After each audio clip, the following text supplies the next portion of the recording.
ओम नमो भगवते वासुदेवाय। भक्तों, आज सुनिए चैत्र अमावस्या विशेष श्रीमद् भागवत गीता पाठ की यह अध्याय। अमावस्या व्रत में गीता पाठ पढ़ने या सुनने का विशेष महत्व है। गीता जो भगवान श्री कृष्ण के उपदेश का संग्रह है, जीवन के विभिन्न पहलुओं को समझने और मानसिक शांति प्राप्त करने का एक महत्वपूर्ण माध्यम मानी जाती है। इस दिन गीता पाठ का महत्व निम्नलिखित कारणों से होता है। आइए जानते हैं। अमावस्या के दिन विशेष रूप से पापों से मुक्ति की कामना की जाती है।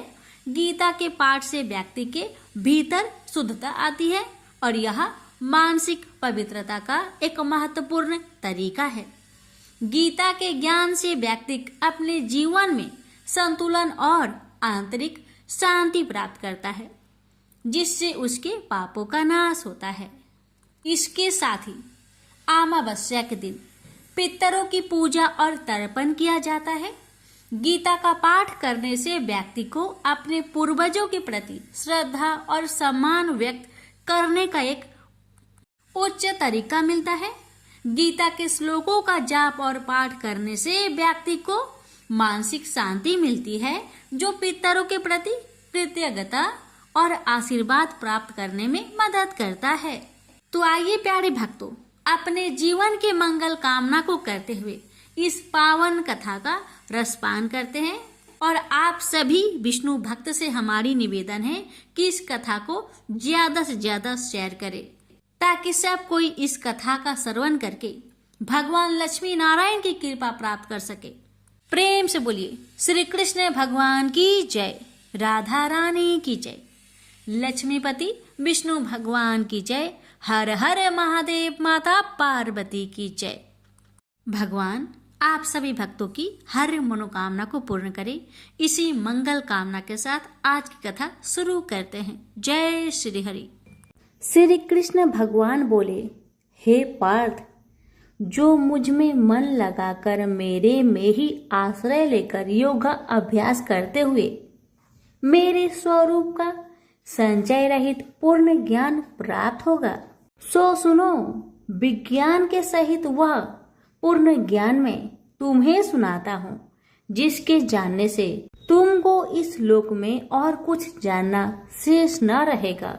सहस्त्रों मनुष्य में से कोई एक सिद्धि प्राप्त के लिए यत्न करता है। उन यत्न करने वाले सिद्धों में से कोई बिरला ही मुझे ठीक जान पड़ता है। पृथ्वी, जल, अग्नि, वायु, आकाश, मन, बुद्धि और अहंकार, यह 8 प्रकार की मेरी प्रकृति माया है। इस प्रकृति को अपरा, अचेतन अर्थात जड़ कहते हैं। और हे महाबाहो, इससे दूसरी प्रकृति चेतन है, जिसने संपूर्ण जगत धारण किया है। इन्हीं प्रकृतियों से सब प्राणी मात्र उत्पन्न होते हैं। ऐसा जानो, यह प्रकृतियां हमसे ही उत्पन्न हुई है। इस तरह सब जगत की उत्पत्ति और प्रलय का कारण मैं ही हूँ। हे धनंजय, जिस प्रकार धागे में मणि पिराई जाती है, उसी भांति यह सब संसार मुझसे बड़े और कुछ भी नहीं। हे कुंती पुत्र, जल में रस में मैं ही हूँ, चंद्रमा और सूर्य में प्रकाश में मैं ही हूँ, सब वेदों का सार मैं ही हूँ, आकाश में शब्द तथा पुरुष में पौरुष मैं ही हूँ। हे अर्जुन, पृथ्वी में सुगंध तथा अग्नि में तेज रूप मैं ही हूँ, सब प्राणियों में जीवन और तपस्वियों का तप मैं ही हूँ। हे पार्थ, समस्त प्राणियों में सनातन बीज रूप मुझको ही जानना, बुद्धिमानों में बुद्धि स्वरूप और तेजस्वियों में तेज मैं ही हूँ। हे अर्जुन, काम और रोग रहित बलवान पुरुषों में धर्म के विरुद्ध न जानने वाला कर्म मैं ही हूँ। जितने भी स्वास्तिक, राजस, तामस पदार्थ है, वे सब मुझसे ही उत्पन्न हैं, परंतु उनमें मैं नहीं रहता। ये सब मुझ में है, सत्व रज तम। इन तीनों गुणों के प्रभाव से यह सारा जगत मोहित हो रहा है। इस कारण यह मेरी गुणमयी और दिव्यमयी माया अति दुस्तर है। जो मुझको अनन्य भाव से भजते हैं वे इस माया को पार कर जाते हैं। हे भारत श्रेष्ठ अर्जुन, 4 प्रकार के जीव मुझको भजते हैं। दुखिया, जिज्ञासु, ऐश्वर्य की कामना करने वाले और ज्ञानी, जिनमें मुझे सदा एकाग्रचित और केवल मेरी भक्ति करने वाले और ज्ञानी, जिनमें मुझे सदा एकाग्रचित और केवल मेरी भक्ति करने वाले ज्ञानी पुरुष श्रेष्ठ है, क्योंकि मैं ज्ञानी को अत्यंत प्रिय हूँ और वह मुझको प्रिय है। यद्यपि ये सभी भक्त श्रेष्ठ है, तथापि ज्ञानी तो मेरी आत्मा ही है, क्योंकि वह मुझ में ही मन लगाकर मुझको ही सर्वोत्तम गति मान मेरा ही आश्रय ग्रहण करता है। वह ज्ञानी अनेक जन्मों के बाद मुझे पा लेता है। ऐसा महात्मा अति दुर्लभ है जो सब जगत को वासुदेवमय समझे। हे अर्जुन, जो भक्त श्रद्धा पूर्वक जिस जिस देवता का पूजन करना चाहते हैं उन पुरुषों की उस श्रद्धा को मैं ऋण कर देता हूँ। यह उस श्रद्धा से मुक्त होकर उस देवता की आराधना करता है, फिर उसको मेरे ही रचे हुए काम का फल प्राप्त होते हैं। परंतु उन अल्प बुद्धि वालों का फल नाशवान है। देवताओं की आराधना करने वाले देवताओं को मिलते हैं और अव्यय, अविनाशी, अच्युत्यम स्वरूप को न जानकर मंद बुद्धि लोग मुझे अव्यक्त को व्यक्त मानते हैं। मैं योग माया से आच्छादित होने के कारण सबको नहीं दिखता, उसी से मूर्ख लोग अनादि तथा अविनाशी मुझको नहीं जानते। हे अर्जुन, मैं भूत, भविष्य और वर्तमान के सभी प्राणियों को ही जानता हूँ, पर मुझे कोई भी नहीं जानता। हे भारत, हे परम तप, इच्छा और देश से उत्पन्न होने वाले सुख दुख आदि धंधों के मोह से जगत के सभी प्राणी भ्रम में फंस जाते हैं। जिन पुण्य आत्माओं के पाप नष्ट हो गए हैं वह पुरुष दृढ़ मोह से छूटकर दृढ़ निश्चय करके मेरी भक्ति करते हैं, जो आश्रय लेकर जीवन मरण से दूर करने के अर्थ प्रयत्न करते हैं।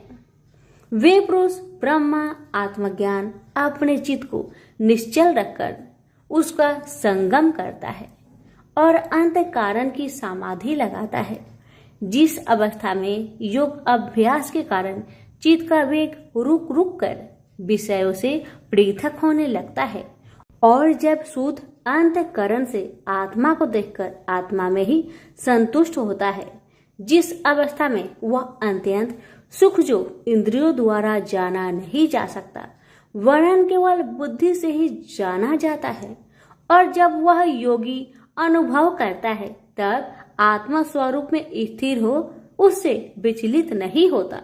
इस अवस्था को पाकर फिर और कोई लाभ उसको अच्छा नहीं लगता, और जहाँ स्थिर होने पर और कोई बड़ा भारी दुख उसको वहां से चलायमान नहीं कर सकता। इस अवस्था को दुख संयोग वियोग कारक नामक योग जानना हो तो योग निर्विकल्प चित्त से निश्चय करके जानना चाहिए। संकल्प से उत्पन्न होने वाला समस्त कामनाओं को त्याग कर और मन ही मन में सकल इंद्रियों को चारों ओर से रोक रोक कर धैर्य के साथ बुद्धि को अपने अधीन कर धीरे धीरे विषय से दूर हटा ले और भली भांति मन को आत्मा में स्थिर करके किसी वस्तु की इच्छा ना करे, और चंचल मन जिधर जिधर जाए उधर से इसको हटाकर आत्मा के बस में करना चाहिए। इस प्रकार शांति चित्त तथा रजोगुण से रहित निष्पाप तथा ब्रह्म स्वरूप योगी को उत्तम सुख प्राप्त होता है। इस रीति से निरंतर योगाभ्यास करने वाला योगी समस्त पापों से छूटकर सहज ही उस परम सुख को पा लेता है जो ब्रह्म के संयोग से प्राप्त होता है। जिसका मन योग में स्थिर हो गया है उसकी दृष्टि भी सर्वत्र समान हो जाती है और वह सब प्राणियों में अपने को और अपने में सब प्राणियों को देखता है। जो सब प्राणियों में मुझको और मुझ में सब प्राणियों को देखता है। मैं उससे अलग नहीं रहता और मुझसे वह अलग नहीं रहता। जो अभेद भाव से रहता है, सब प्राणियों में स्थिर हो मेरा मनन करता है, वह योगी चाहे जिस अवस्था में रहे मुझ में मिल जाता है। हे अर्जुन, जो समस्त प्राणियों के दुख सुख के समान समझता है और सबको समान देखता है, वही श्रेष्ठ योगी है। अर्जुन बोले, हे मधुसूदन, आपने जो योग बताया कि सबको अपने ही समान देखे, सो मन के चंचल होने के कारण मैं उसको अपने में दृढ़ स्थिर नहीं देखता हूँ।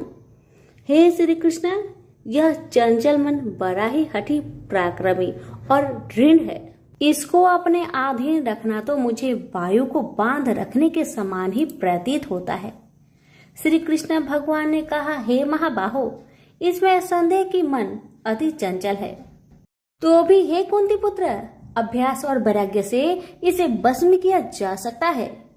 जिसका मन बस में नहीं, उसको योग अति दुर्लभ है। अर्जुन ने कहा, हे श्री कृष्ण, जिसमें श्रद्धा तो है पर योग प्राप्त करने में सफल नहीं हुआ है और जिसका चित्त योग से विचलित हो गया है, वह योग सिद्धि न पाने से किस गति को प्राप्त होता है? श्री कृष्ण बोले, हे अर्जुन, उसका यहाँ नाश नहीं होगा पर परलोक में भी नहीं होगा, क्योंकि उत्तम कर्म करने वाले किसी मनुष्य की दुर्गति नहीं होती। वह योग में असफल मनुष्य बहुत दिनों तक पुण्यवानों को प्राप्त होने वाले लोकों में वास करता है और फिर वहां से किसी पवित्र और धनवान मनुष्य घर में आकर जन्म लेता है। इस प्रकार का जन्म पाना भी इस लोक में बड़ा दुर्लभ है। हे कुरुनंदन, यह योगियों के बस में जन्म लेकर पूर्व जन्म की बुद्धि संस्कार अर्थात आत्मज्ञान को पाता है और उससे अधिक सिद्धि के लिए यत्न करता हूँ। पूर्व जन्म में किए योग अभ्यास के बल में अनेक विघ्नों को पड़ने पर भी यह मोक्ष को प्राप्त होता है। योग की केवल इच्छा ही हो तो पुरुष शब्द ब्रह्म के परे जा पहुंचता है। जो बड़े परिश्रम और यत्न से योग अभ्यास करता है, वह पापों से छूट मोक्ष को पाता है। बड़े तपस्वियों से योगी श्रेष्ठ है। जो शुद्ध होकर अनेक जन्मों में परिश्रम करके सफल होता है और ज्ञानियों से भी योगी श्रेष्ठ है। इसलिए हे अर्जुन, तुम योगी बनो। केवल मुझ में ही मन लगाकर योग प्राप्ति के लिए जो मेरा भजन करता है, उसको समस्त योगियों के मध्य से मैंने अत्यंत श्रेष्ठ माना है। प्रेम से बोलिए श्री कृष्ण भगवान की जय। अब सुनिए श्रीमद् भगवत गीता पाठ अध्याय 7 की महात्म्य। भगवान शिव कहते हैं, हे पार्वती, अब मैं 7वें अध्याय का महात्म्य बतलाता हूँ, जिसे सुनकर कानों में अमृत राशि भर जाती है। पाटलिपुत्र नामक एक दुर्गम नगर है, जिसका गोपुर बहुत ही ऊंचा है। उस नगर में शंकुकर्ण नामक एक ब्राह्मण रहता था। उसने वेश्यावृत्ति का आश्रय लेकर बहुत धन कमाया, किंतु ना तो कभी पितरों का तर्पण किया और न देवताओं का पूजन ही। वह धनोपार्जन में तत्पर होकर राजाओं को ही भोज दिया करता था। एक समय की बात है, उस ब्राह्मण ने अपना चौथा विवाह करने के लिए पुत्र और बंधुओं के साथ यात्रा की। मार्ग में आधी रात के समय जब वह सो रहा था, तब एक सर्प ने कहीं से आकर उसकी बाह में काट लिया। उसके काटते ही ऐसी अवस्था हो गई कि मणि, मंत्र और औषधि आदि से भी उसके शरीर की रक्षा असाध्य जान पड़ी। तत्पश्चात कुछ ही क्षणों में उसके प्राण पेखरू उड़ गए। वह प्रेत बना।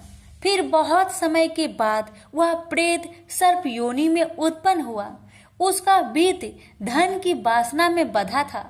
उसने पूर्व वृत्तांत को स्मरण करके सोचा, मैंने घर के बाहर करोड़ों की संख्या में अपना जो धन गार रखा है, उससे इन पुत्रों को वंचित करके स्वयं ही उसकी रक्षा करूंगा। सांप की योनि से पीड़ित होकर पिता ने एक दिव्य सपना में अपने पुत्र के समक्ष आकर अपना मनोभाव बताया। तब उसके पुत्र ने सवेरे उठकर बड़े विस्मय के साथ एक दूसरे से सपने की बातें कही। उनमें से झंझला पुत्र कुदाल हाथ में लिए घर से निकला और जहां उसके पिता सर्प योनि धारण करके रहते थे उस स्थान पर गया। यद्यपि उसे धन के स्थान पर ठीक ठीक पता नहीं था, तो भी उसने जीहो से उसका ठीक निश्चय कर लिया और लोभ बुद्धि से वहां पहुंचकर बाबी को खोदना आरंभ किया। तब उस बाबी से बड़ा भयानक सांप प्रकट हुआ और बोला, ओ मूर्ख, तू कौन है? किस लिए यहाँ आया है? यह बिल क्यों खोद रहा है? किसने तुझे भेजा है? ये सारी बातें मेरे सामने बता। पुत्र बोला, पिताजी, आपकी मुक्ति कैसे होगी? इसका उपाय मुझे बतलाइए, क्योंकि मैं इतनी रात को सब लोगों को छोड़कर आपके पास आया हूँ। पिता बोले, बेटा, गीता के अमृतमय 7वें अध्याय को छोड़कर मुझे मुक्त करने में तीर्थ, दान, तप और यज्ञ भी सर्वथा समर्थ नहीं है। केवल गीता का 7वां अध्याय ही प्राणियों के जरा मृत्यु आदि दुखों को दूर करने वाला है। पुत्र, मेरे श्राद्ध के दिन गीता के 7वें अध्याय का पाठ करने वाले ब्राह्मण को श्रद्धा पूर्वक भोजन कराओ। इससे निसंदेह मेरी मुक्ति हो जाएगी। बस अपनी शक्ति के अनुसार पूर्ण श्रद्धा के साथ निर्वर्षी और वेद विद्या में प्रवीण अन्य प्राणी को भी भोजन कराना। सर्प योनि में पड़े हुए पिता के यह वचन सुनकर सभी पुत्र ने उनकी आज्ञा अनुसार तथा उससे भी अधिक किया। अब शंकुकर ने अपने सर्प शरीर को त्याग कर दिव्य देह धारण किया और सारा धन पुत्रों के अधीन कर दिया। पिता ने करोड़ों की संख्या में जो धन उनमें बांट दिया था, उससे वे पुत्र बहुत प्रसन्न हुए। उनकी बुद्धि धर्म में लगने लगी थी, इसलिए उन्होंने बावली, कुआं, पोखरा, यज्ञ तथा देव मंदिर के लिए उस धन का उपयोग किया और अन्य शाला भी बनवाए। तत्पश्चात 7वें अध्याय का सदा जप करते हुए उन्होंने मोक्ष प्राप्त किया। हे पार्वती, यह तुम्हें 7वां अध्याय का महात्म्य बतलाया, जिसके श्रवण मात्र से मानव सब पातकों से मुक्त हो जाता है। प्रेम से बोलिए उमापति शंकर भगवान की जय। वीडियो को लाइक शेयर करना ना भूले। धन्यवाद। यह अध्याय संक्षेप में कुछ महत्वपूर्ण शब्दों और अवधारणाओं का वर्णन करता है, जिनका उपनिषदों में विस्तार से उल्लेख किया गया है। इसमें यह वर्णन भी किया गया है कि मृत्यु के पश्चात आत्मा के गंतव्यों का निर्धारण किस प्रकार से होता है। देह का त्याग करते समय यदि हम भगवान का स्मरण करते हैं, तब हम निश्चित रूप से उसे पा लेंगे। इसलिए अपने दैनिक कार्य को संपन्न करने के साथ साथ हमें सदैव उसकी विशेषताओं, गुणों और दिव्य लीलाओं का चिंतन करना चाहिए। जब हम अनन्य भक्ति से अपने मन को भगवान में पूर्णतया तल्लीन कर लेते हैं, तब हम भौतिक आयामों से परे आध्यात्मिक क्षेत्र में प्रवेश करते हैं। तत्पश्चात इस अध्याय में भौतिक क्षेत्र में स्थित कुछ लोगों की चर्चा की गई है। इसमें बताया गया है कि सृष्टि के चक्र में ये लोक और पर निवास करने वाले असंख्य प्राणी कैसे इनमें प्रकट होते हैं और प्रलय के समय पुनः अव्यक्त हो जाते हैं। किंतु इस व्यक्त और अव्यक्त सृष्टि से परे भगवान का दिव्य लोक है। वे जो प्रकाश के मार्ग का अनुसरण करते हैं, वे अंततः दिव्य लोक में पहुंचते हैं और फिर कभी नश्वर संसार में लौटकर नहीं आते। जबकि अंधकार के मार्ग का अनुसरण करने वाले लोग जन्म, रोग, बुढ़ापे और मृत्यु के अनंत चक्रों में देहांतरण करते रहते हैं। अर्जुन ने कहा, हे भगवान, ब्रह्म क्या है, अध्यात्म क्या है और कर्म क्या है? अधिभूत को क्या कहते हैं और अधिदेव किसे कहते हैं? हे मधुसूदन, अधियज्ञ कौन है और यह अधियज्ञ शरीर में कैसे रहता है? हे कृष्ण, दृढ़ मन से आपकी भक्ति में लीन रहने वाले मृत्यु के समय आपको कैसे जान पाते हैं? परम कृपालु भगवान ने कहा, परम अविनाशी सत्ता को ब्रह्म कहा जाता है। किसी मनुष्य की अपनी आत्मा को अध्यात्म कहा जाता है। प्राणियों के दैहिक व्यक्तित्व से संबोधित कर्म और उनकी विकास प्रक्रिया को कर्म या सकाम कर्म कहा जाता है। हे देवधारियों में श्रेष्ठ, भौतिक अभिव्यक्ति जो निरंतर परिवर्तित होती रहती है उसे अधिभूत कहते हैं। भगवान का विश्व रूप जो इस सृष्टि में देवताओं पर भी शासन करता है उसे अधिदेव कहते हैं। सभी प्राणियों के हृदय में स्थित मैं परमात्मा अधियज्ञ या सभी यज्ञों का स्वामी कहलाता हूँ। वे जो शरीर त्यागते समय मेरा स्मरण करते हैं वे मेरे पास आएंगे। इस संबंध में निश्चित रूप से कोई संदेह नहीं है।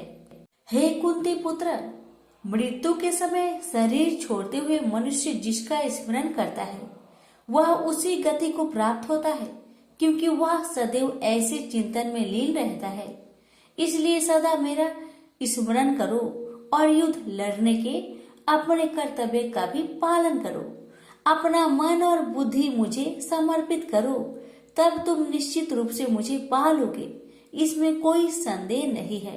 हे पार्थ, अभ्यास के साथ जब तुम अविचलित भाव से मन को मुझ पुरुषोत्तम भगवान के स्मरण में लीन करते हो तब तुम निश्चित रूप से मुझे पा लोगे।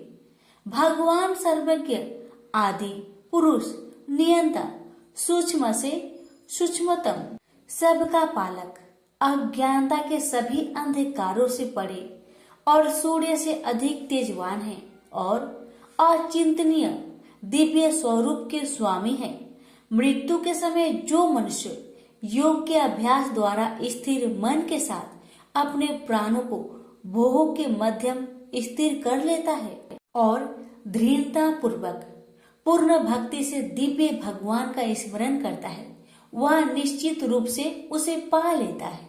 वेदों के ज्ञाता उसका वर्णन अविनाशी के रूप में करते हैं।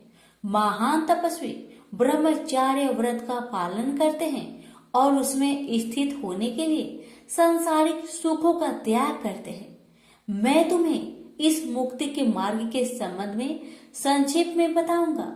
शरीर के समस्त द्वारों को बंद कर मन को हृदय स्थल पर स्थिर करते हुए और प्राण वायु को सिर पर केंद्रित करते हुए मनुष्य को दृढ़ योगिक चिंतन में स्थित हो जाना चाहिए। जो देह त्यागते समय मेरा स्मरण करता है और पवित्र अक्षर ओम का उच्चारण करता है वह परम गति को प्राप्त करेगा।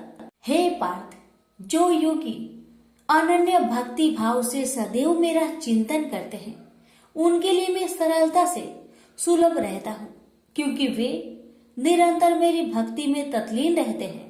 मुझे प्राप्त कर महान आत्माएं फिर कभी इस संसार में पुनः जन्म नहीं लेती, जो अनित्य और दुखों से भरा है, क्योंकि वे पूर्ण सिद्धि प्राप्त कर चुकी होती हैं। हे अर्जुन, इस भौतिक सृष्टि के सभी लोकों में ब्रह्मा के उच्च लोक तक तुम्हें पूर्ण जन्म प्राप्त होगा।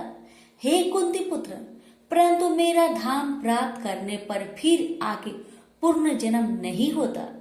1000 चक्र के 4 युग महायुग का ब्रह्म का कल्प एक दिन होता है और इसकी अवधि की उसकी एक रात्रि होती है। इसे वही बुद्धिमान समझ सकते हैं जो दिन और रात्रि की वास्तविकता को जानते हैं। ब्रह्मा के दिन के शुभ आरंभ पर सभी जीव अव्यक्त अवस्था से व्यक्त होते हैं और रात्रि होने पर पुनः सभी जीव अव्यक्त अवस्था में लीन हो जाते हैं। ब्रह्मा के दिन के आगमन के साथ असंख्य जीव पुनः जन्म लेते हैं और ब्रह्मांडीय रात्रि के आने पर अगले ब्रह्मांडीय दिवस के आगमन पर स्वतः पुनः प्रकट होने के लिए विलीन हो जाते हैं।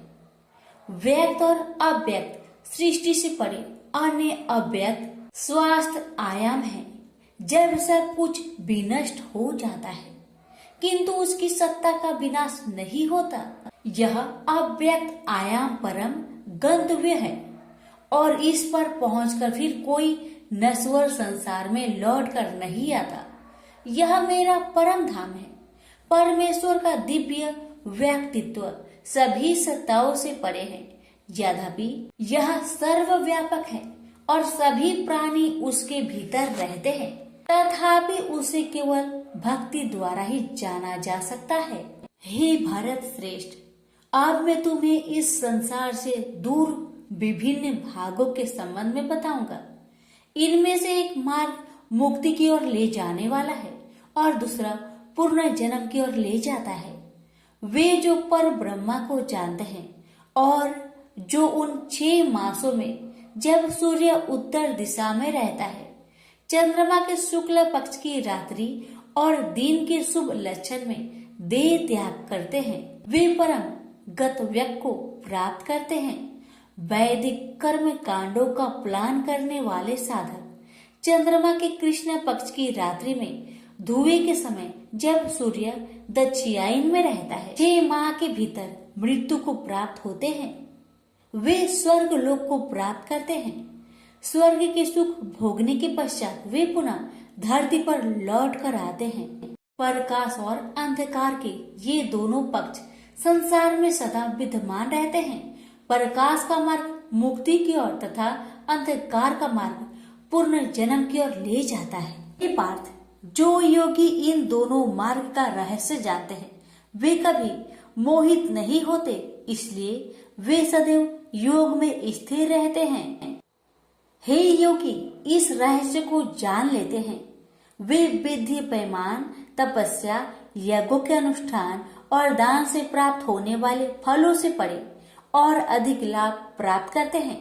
ऐसे योगियों को भगवान का परम धाम प्राप्त होता है। प्रेम से बोलिए श्री कृष्ण भगवान की जय। भगवान शिव कहते हैं, देवी अब 8वें अध्याय का महात्म्य सुनो। उसके सुनने से तुम्हें बड़ी प्रसन्नता होगी। लक्ष्मी जी के पूछने पर भगवान विष्णु ने उन्हें इस प्रकार 8वें अध्याय का महात्म्य बतलाया। पश्चिम में आमदर्कपुर नामक एक प्रसिद्ध नगर है। वहाँ भाव शर्मा नामक एक ब्राह्मण रहता था, जिसने वैश्या को पत्नी बनाकर रखा था। वह मांस खाता, मदिरा पीता, श्रेष्ठ पुरुषों का धन चुराता, पराई स्त्री से व्यभिचार करता और शिकार खेलने में दिलचस्पी रखता था। वह बड़े भयानक स्वभाव का था और मन में बड़े बड़े हौसले रखता था। एक दिन मदिरा पीने वालों का समाज जुटा था।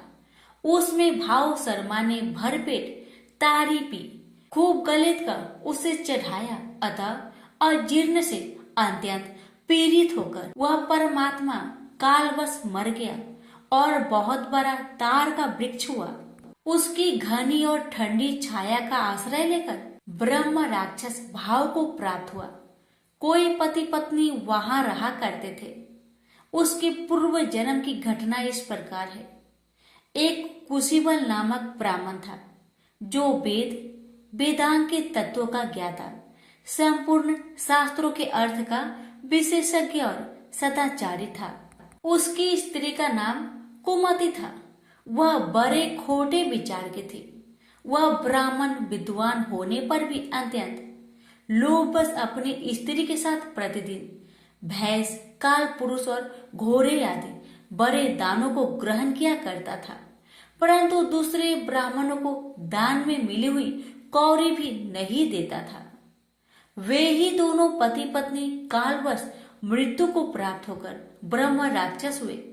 वे भूख और प्यास से पीड़ित हो इस पृथ्वी पर घूमते हुए उसी तार वृक्ष के पास आए और उसके मूल भाग में विश्राम करने लगे। इसके बाद पत्नी ने पति से पूछा, हे नाथ, हम लोगों का यह महान दुख कैसे दूर होगा तथा इस ब्रह्म राक्षस योनि से किस प्रकार हम दोनों की मुक्ति होगी? तब उस ब्राह्मण ने कहा, ब्रह्म विद्या के उपदेश, आध्यात्मिक तत्व के विचार और कर्म विधि के ज्ञान बिना किस प्रकार संकट से छुटकारा मिल सकता है?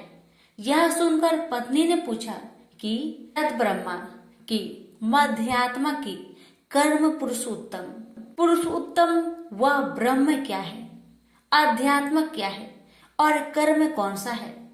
उसकी पत्नी के इतना कहते ही जो आश्चर्य घटना घटित हुई उसको सुनो।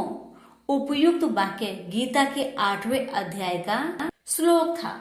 उसके श्रवण से वह वृक्ष उस समय तार के रूप को त्याग कर भाव शर्मा नामक ब्राह्मण हो गया।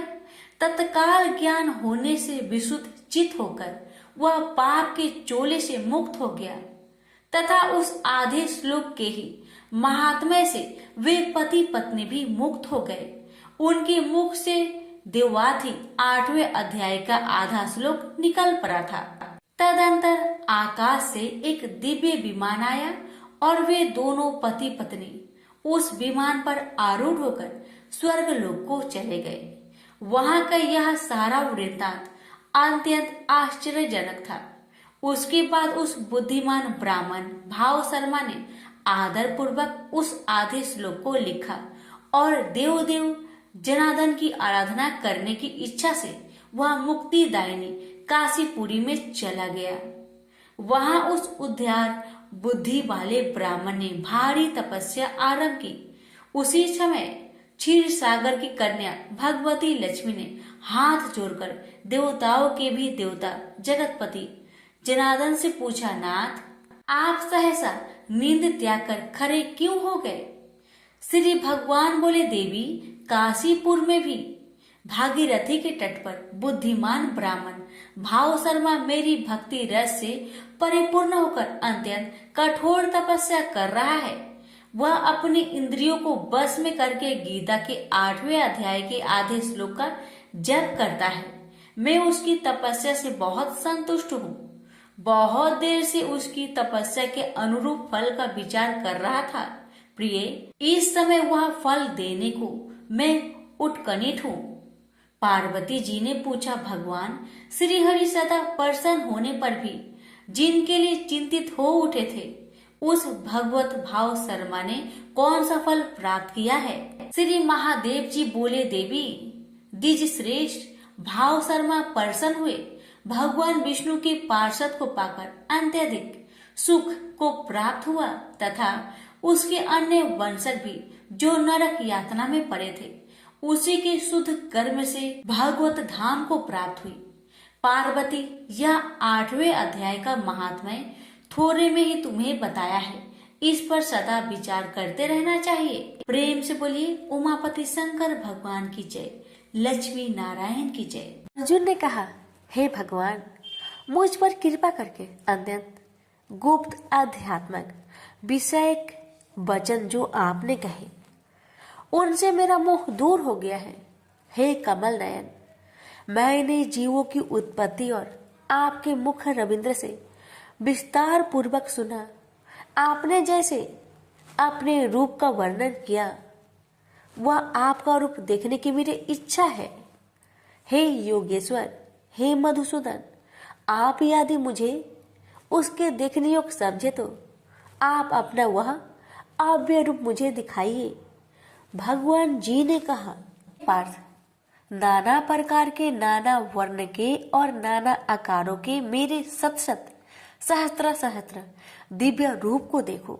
हे भारत, तुम वसु रुद्र अश्विन कुमार मरुदगन और जो पहले कभी ना देखे थे ऐसे मेरे आश्चर्यमय रूप को देखो।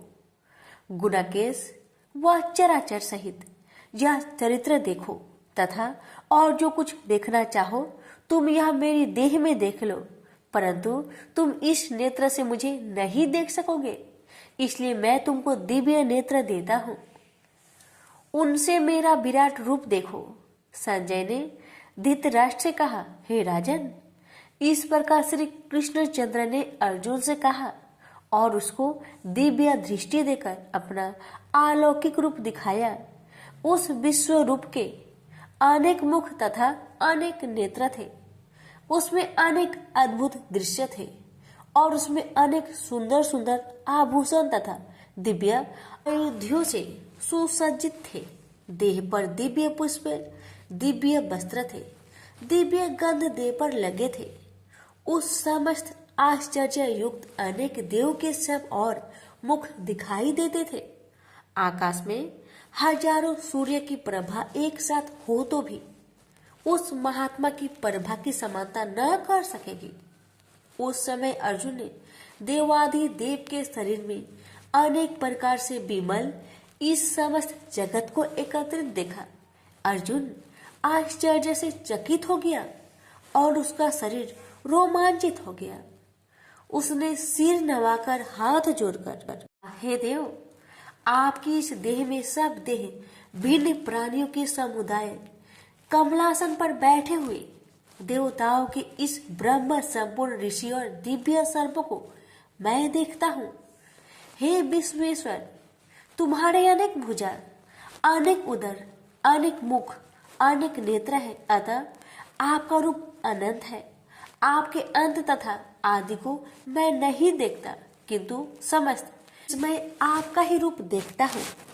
आपको किरीट युक्त गदा चक्रधारी, चारों ओर से दिव्य पैमान, तिजो राशि सर्वत्र चमकते हुए अग्नि सूर्य की भांति प्रकाशवान दुर्भिक्षिक और अपरंपार देख रहा हूँ। मेरे मन से आप ही ब्रह्मा जानने की वस्तु, विश्व का महान आधार, नित्य सनातन धर्म के रक्षक, पुराण पुरुष हो। मैं आपको आदि मध्य तथा अंत रहित अनंत शक्ति, अनंत भुजा, चंद्र सूर्य है। नेत्र जिसके कांतिमान अग्नि के सदृश्य मुख वाला अपने तेज से इस संपूर्ण संसार को तपाते हुए देख रहा हूँ। हे महात्मन, पृथ्वी एवं आकाश के मध्य का वह अंत पूर्ण दिशाओं में आपसे ही व्याप्त हो रही है। आपका यह अद्भुत तथा उग्र रूप से लोक व्यतीत हो रहे हैं। यह देखा कि देवताओं के समूह तुम्हारी शरण आ रहे हैं। उनमें कितने ही भयभीत होकर हाथ जोड़कर तुम्हारी प्रार्थना करते हैं। महर्षियों और सिद्धों का समूह स्वास्तिक कहकर नाना प्रकार से की प्रशंसा कर रहा है। रुद्र, आदित्य, वसु, साध्य, विश्वदेव, अश्वनी, मारुत, पिता, गंधर्व, यक्ष, असुर, सिद्ध इनके संग विस्मित होकर आपकी ओर टटकी लगाकर देख रहे हैं।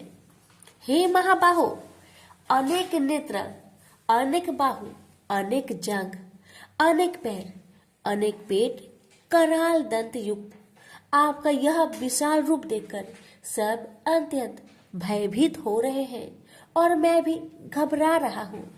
आकाश तक पहुँचते हुए आपके प्रकाश के अनेक वर्षों से फैलाए हुए अग्नि जलने वाला मुख, विशाल नेत्र युक्त आपको देखकर हे विष्णु, मेरा जी घबरा रहा है। मुझसे धैर्य नहीं रहा जाता तथा चित्त स्थिर नहीं होता है। हे देवेश, हे जगनिवास, इस भयंकर दाढ़ वाले इस कालगिन के सदृश आपके मुखों को देखकर मुझे दिशाएं नहीं सूझती। मैं शांति नहीं पाता। मुझ पर दया करे हे प्रभु। धृतराष्ट्र के दुर्योधनादिक पुत्र अपने साथ अनेक राजाओं सहित तथा भीष्म, द्रोण, कर्ण हमारी ओर के मुख्य मुख्य योद्धा बड़ी बड़ी दाढ़ों से युक्त आपके विकराल मुख में शीघ्रता से प्रवेश कर रहे हैं तथा उनसे आपके ही लोग आपके दांतों में दबकर ऐसे दिखाई देते हैं मानो उनका शरीर चूर्ण हो गया है। ऐसे नदियों की अनेक धाराएं जब समुद्र की ओर बहती है, वैसे ही ये मनुष्य लोक के वीर आपके प्रज्वलित मुखों में प्रवेश कर रहे हैं। ऐसे अग्नि में पतंग गिरते हैं, वैसे ही ये लोग भी आपके नाश के लिए आपके मुख में बड़ी तेजी में प्रवेश कर रहे हैं। हे विष्णु, जलते हुए मुखों की चारों ओर से सब वीरों को निगलकर आप होठ चाट रहे हैं। आपके तीक्ष्ण प्रभाएं समस्त संसार को तेज से व्याप्त कर रही है।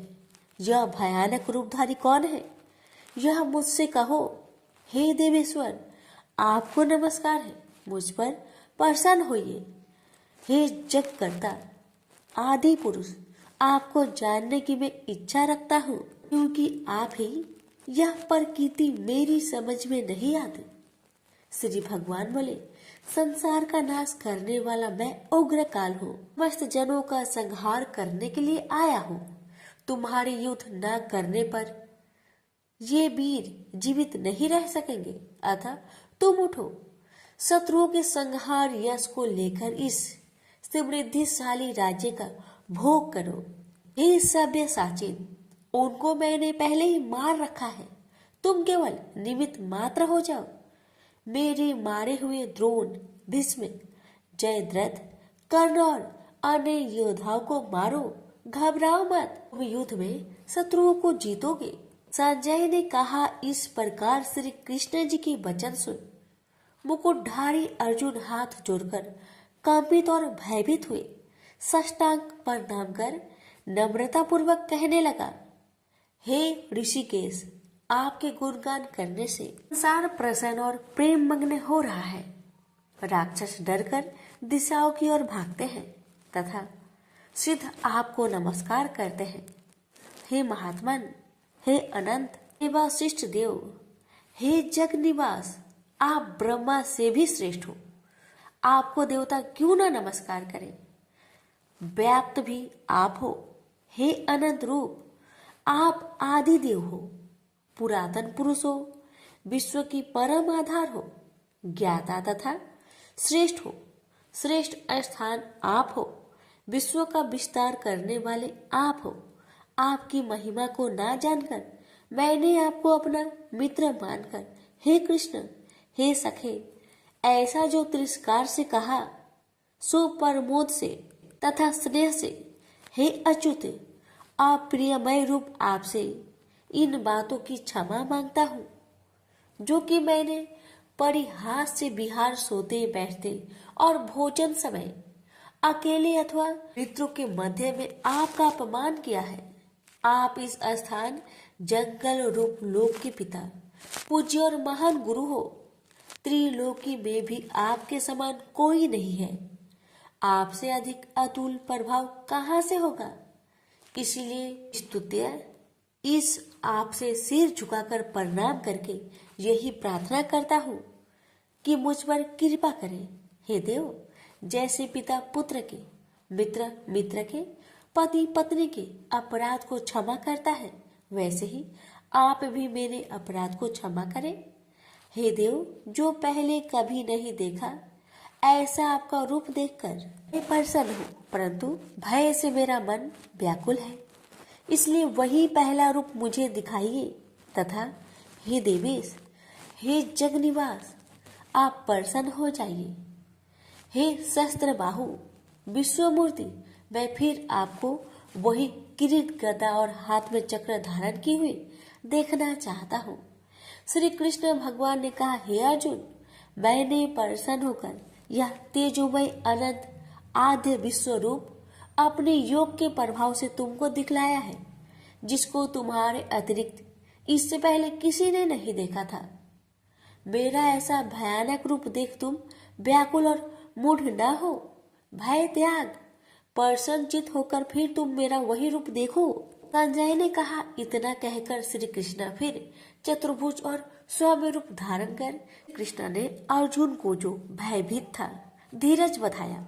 अर्जुन ने कहा, हे जनार्दन, आपके सौम्य दिव्य मंगल रूप को देखकर मैं प्रसन्नचित होकर स्वस्थता को प्राप्त हुआ। श्री कृष्ण बोले, हे पार्थ, मेरा जो विश्व रूप तुमने देखा है, इसका दर्शन संभव नहीं। देवता भी उस रूप की आकांक्षा करते हैं। हे अर्जुन, जैसा मेरा रूप तुमने देखा है, ऐसा रूप को वेदा ध्यान तप दान व यज्ञ आदि कर्म द्वारा भी देखना असंभव है। जो कोई मनुष्य मेरी ही भक्ति के लिए कर्म करते हैं, मुझको ही सर्वोत्तम मानते हैं, मुझ में ही भक्ति रखते हैं, सब संसारिक सुखों से विमुख हो चुके हैं, संपूर्ण प्राणी मात्रा से वैर त्याग चुके हैं, वे ही मुझको प्राप्त कर सकते हैं। प्रेम से बोलिए श्री कृष्ण भगवान की जय। सुनिए 11वां अध्याय की महात्म्य।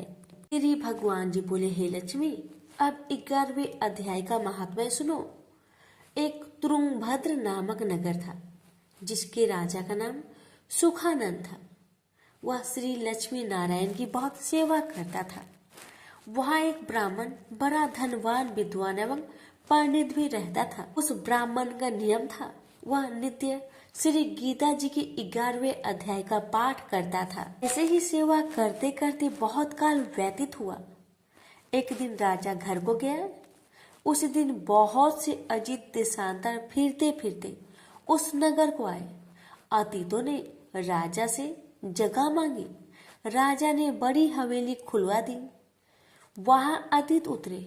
राजा ने सीधा दिलवाया। रसोई पाकर अतीत बड़े प्रसन्न हुए और अमृत तुल्य वचन बोले। राजा उनके दर्शन को गया। राजा का बेटा भी साथ था और कई भृत्य भी साथ थे। राजा उस हवेली में गया जहां महंत ठहरा हुआ था। उसके साथ राजा बातचीत करने लगा और राजा का पुत्र खेलने लगा। वहां एक प्रेत रहता था। उस प्रेत ने राजा के पुत्र को मार डाला। चाकरों ने राजा को खबर दी।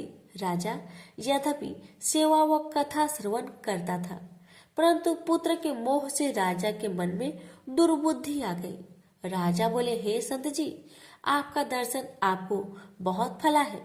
एक पुत्र था, वह भी प्रेत ने मार दिया। तब संत बोले, हे राजन, चलो देखो कहाँ है तेरा पुत्र। राजा, ब्राह्मण, महंत सभी वहां आए जहां राजकुमार मरा पड़ा था। तब ब्राह्मण ने कहा, अरे प्रेत, तू उस लड़के पर कृपा दृष्टि कर जिससे यह लड़का जी उठे और मैं तुझे गीता जी की 11वें अध्याय का पाठ सुनाता हूँ। तू उसे श्रवण कर, इससे तेरा कल्याण होगा। अब तू पिछले जन्म की बात कह। तब प्रेत बोला, मैं पूर्व जन्म में ब्राह्मण था। इस ग्राम के बाहर हल जोतता था।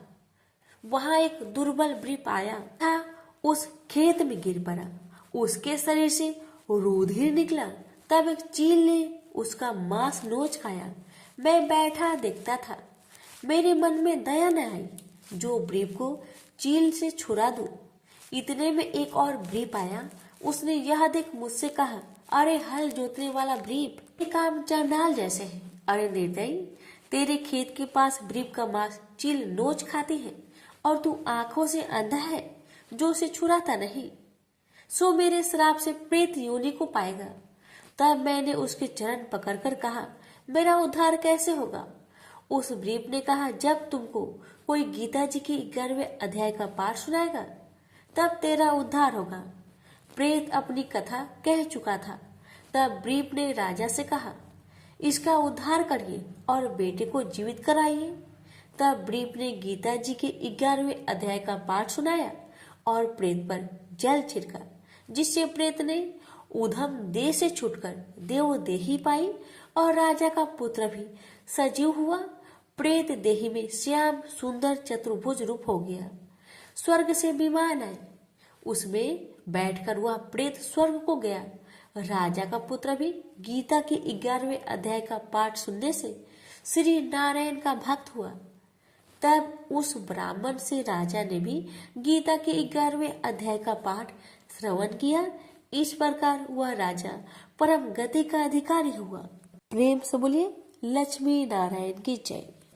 भगवान बोले, हे लक्ष्मी, संसार अश्वत्थ पीपल के समान है, जिसकी पुरुष रूप जड़ ऊपर है, चराचर शाखा नीचे है। वेद इसके पत्ते हैं। जो यह जानता है वही वेद का ज्ञाता है। इसकी शाखा ऊपर नीचे फैली हुई है। सत्य, रज, तम और गुण इसकी रज वाहिनी नसें हैं, जिनसे इनका पालन होता है। शब्द रूप इनकी डालियां हैं। वह पीछे कर्म रूप में प्रकट होने वाली इसकी जड़ नीचे मनुष्य लोक में और भी नीचे तक चली गई है। और अश्वत्थ का यह रूप इसका आदि अंत और आकार संसारी प्राणी के ध्यान में नहीं आता, तथापि इसकी जड़ गहरी है। ऐसे इस पीपल का वैराग्य रूप ढींड शास्त्र से काटकर वह स्थान ढूंढना चाहिए जहां फिर से लौटना नहीं पड़ता, और साथ ही यह विचारना चाहिए कि जिसमें वह पुरातन प्रवृत्ति उत्पन्न हुई है, मैं उसी आदि पुरुष की शरण हूँ। अहंकार और मोह रहित, संग दोष को जीतने वाले, आत्मज्ञान से निरत, सब कामनाओं से दूर, सुख दुख नामक दंड पदार्थों से युक्त ऐसे ज्ञानी पुरुष शाश्वत पद को पाते हैं। जैसे सूर्य चंद्र या अग्नि प्रकाशित नहीं करते, वहां मेरा परम धाम है, वहां जाकर लौटना नहीं होता।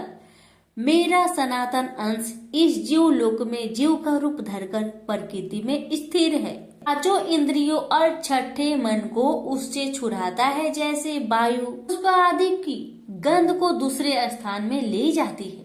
इसी प्रकार यह देह स्वामी शरीर धारण करने के बाद जब उसका परित्याग करता है, तब इंद्रियों और मन को साथ ले जाता है। कान, आंख, चर्म, जीभ, नाक और मन का आश्चर्य लेकर वह विषयों का भोग करता है। एक देह से दूसरी देह को जाते अथवा एक ही देह में रहते समय अथवा इंद्रियों से मुक्त हो विषयों का उपभोग करते हुए इसको मूर्ख नहीं देख सकते, परंतु जिनके ज्ञान रूपी नेत्र है वह देखते हैं। यत्न करने से योगी जन इसे देखते हैं, परंतु अज्ञानी यत्न करने पर भी नहीं देख पाते। जो तेज सूर्य, चंद्र और अग्नि में वर्तमान है और जगत को प्रकाशित करता है, उसे मेरा ही तेज जानो। मैं पृथ्वी में प्रवेश कर अपने तेज से समस्त भूतों को धारण करता हूँ, और इसमें भरा हुआ चंद्रमा बनकर मैं ही सब औषधियों का पोषण करता हूँ। मैं जठर अग्नि होकर सब प्राणियों की देह में प्रविष्ट हूँ, और प्राण वायु आपान वायु से संयुक्त होकर चारों प्रकार भक्ष्य, भोज्य, चोष्य, लेह से भोजन किए हुए प्राणियों के अन्न को पचाता हूँ। संसार में क्षर और अक्षर दो पुरुष है। जितने नाशवान प्राणी हैं वो क्षर कहलाते हैं और स्थिर चैतन्य को अक्षर कहते हैं। मैं अक्षर और क्षर में उत्कृष्ट हूँ। इसी कारण से लोक और वेद में जो पुरुषोत्तम के रूप को जानता है वह सब कुछ जानता है और सर्व भाव से मेरा ही स्मरण करता है। प्रेम से बोलिए श्री कृष्ण भगवान की जय। सुनिए 15वें अध्याय का महात्म्य। उत्तर प्रदेश में एक नरसिंह नामक राजा था और सुभंग नामक मंत्री था। राजा को मंत्री पर बड़ा भरोसा था। मंत्री के मन में कपट था। मंत्री चाहता था राजा को मारकर यह राज्य मैं ही करूं। इस तरह कुछ काल व्यतीत हुआ। एक दिन राजा नौकर चाकरों सहित सो रहा था। तब मंत्री राजा को सारे नौकरों सहित मारकर राज्य करने लगा। कुछ काल व्यतीत हुआ, तब वह भी मर गया। धर्मराज के पास दूध बांध कर ले गए। धर्मराज बोला, हे यमदूतो, यह बड़ा पापी है, इसको नरक में डालो। हे लक्ष्मी, इस प्रकार कई नरक भोगकर धर्मराज की आज्ञा से घोड़े की योनि में आया। सिंघल द्वीप में जन्मते घोड़ा हुआ। एक सौदागर ने बहुत से घोड़े को मोल लिया और वह घोड़ा खरीदकर अपने देश को चला। चलते चलते अपने देश में आया। तब वहां के राजा ने सुना कि अमुक सौदागर बहुत से घोड़े ले आया है। तब राजा ने उसे बुलाया और कई घोड़े खरीदे। उस घोड़े को भी खरीदा। जब उस घोड़े ने राजा को देख उसने सिर फेर लिया। यह देख राजा बोला, क्या बात है, जो घोड़े ने सिर फेरा है। राजा ने पंडित को बुलाकर पूछा कि इस घोड़े ने हमें देखकर सिर क्यों फेरा, इसका क्या कारण है। पंडित ने कहा, राजन, इस घोड़े ने तुमको सिर नवाया है। राजा ने कहा, यह बात नहीं है। कई दिन पीछे राजा शिकार खेलने को उसी घोड़े पर सवारी करके गया। वह घोड़ा बहुत तेज चलता था। राजा शिकार खेलता खेलता बहुत दूर चला गया। उसी दिन राजा ने जाते ही शिकार मारा। राजा बहुत प्रसन्न हुआ। दोपहरी की गर्मी के कारण राजा को प्यास लगी। तब राजा ने वन में एक साधु को कुटिया में बैठे देखा। तालाब से जल भरा हुआ था। वहां राजा उतरा, घोड़े को वृक्ष में बांधकर कुटिया में गया तो साधु अपने पुत्र को गीता जी के 15वें अध्याय का पाठ सिखा रहा था। वृक्ष के पट्टे पर श्लोक लिखकर बालक से कहा, खेलते भी रहो और इसको कंठ करो। उस पत्ते को घोड़े ने देखा तो तुरंत उसकी देह छूट गई। देवदेही पाई, स्वर्ग से विमान आया, उस पर बैठ बैकुंठ को चला। इतने में ही राजा जल पीकर बाहर आया, देखा तो घोड़ा मरा है। राजा चिंतित होकर बोला, यह घोड़ा किसने मारा है, इसे क्या हुआ? इतने में वह बोला, हे राजन, तेरे घोड़े का चैतन्य मैं हूँ, मैंने अब देवदेही पाई है, बैकुंठ को चला हूँ। राजा ने पूछा, तुमने कौन सा पुण्य किया है?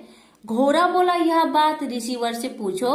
राजा ने मुनीश्वर से पूछा। मुनि बोला, हे राजन, गीता जी का श्लोक लिखा हुआ पत्ता इसके आगे पड़ा है। घोड़े ने यह अक्षर देखे हैं, इस कारण घोड़े की सदगति हुई है। श्री नारायण जी बोले, हे लक्ष्मी, यह गीता के 15वें अध्याय का महात्म्य मैंने तुमको सुनाया। प्रेम से बोलिए लक्ष्मी नारायण की जय।